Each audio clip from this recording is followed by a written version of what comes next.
Hello दोस्तों, अगर आपने कभी किसी पुराने रेडियो या टीवी का इस्तेमाल किया है तो आपको शायद स्टैटिक के बारे में पता होगा। वो क्रैकली फजी नॉइज जो स्पीकर्स से आती है या स्क्रीन पर रैंडम व्हाइट डॉट पैटर्न दिखते हैं। चाहे रेडियो हो या टीवी, वो स्टैटिक एक ही वजह से आता है और वो है अनचाही इलेक्ट्रोमैग्नेटिक वेव्स जो असली सिग्नल में इंटरफियर करते हैं। और कुछ वेव्स बिग बैंग से भी आती है।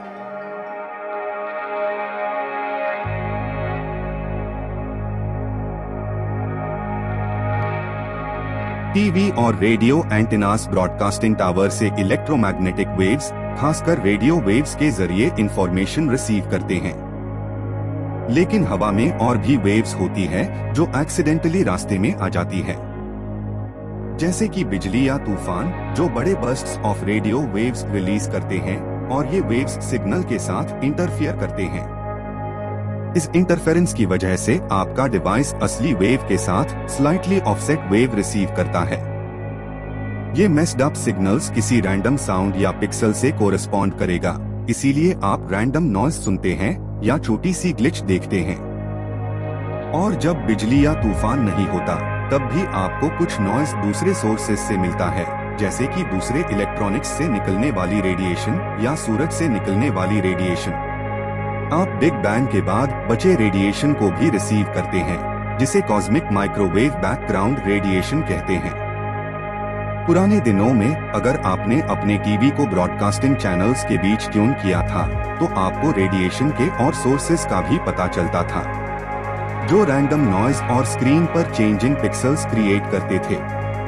लेकिन आजकल के डिवाइसेस में वो प्रॉब्लम नहीं होती, बिकॉज वो मोस्टली एनालॉग सिग्नल्स की जगह डिजिटल सिग्नल्स का इस्तेमाल करते हैं।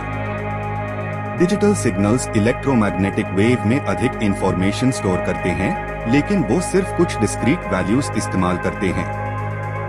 और अगर इंटरफेरेंस वो वेव को स्लाइटली ऑफसेट करता है तो टीवी बस ये गेस कर लेता है कि वो वेव कैसी होनी चाहिए और उससे करेक्ट कर लेता है। इसलिए वेव को इतना चेंज करने के लिए काफी स्ट्रॉन्ग इंटरफेरेंस चाहिए होता है, जिसे टीवी की इंटरप्रिटेशन चेंज हो, इसीलिए नॉइज के कम चांसेस होते हैं।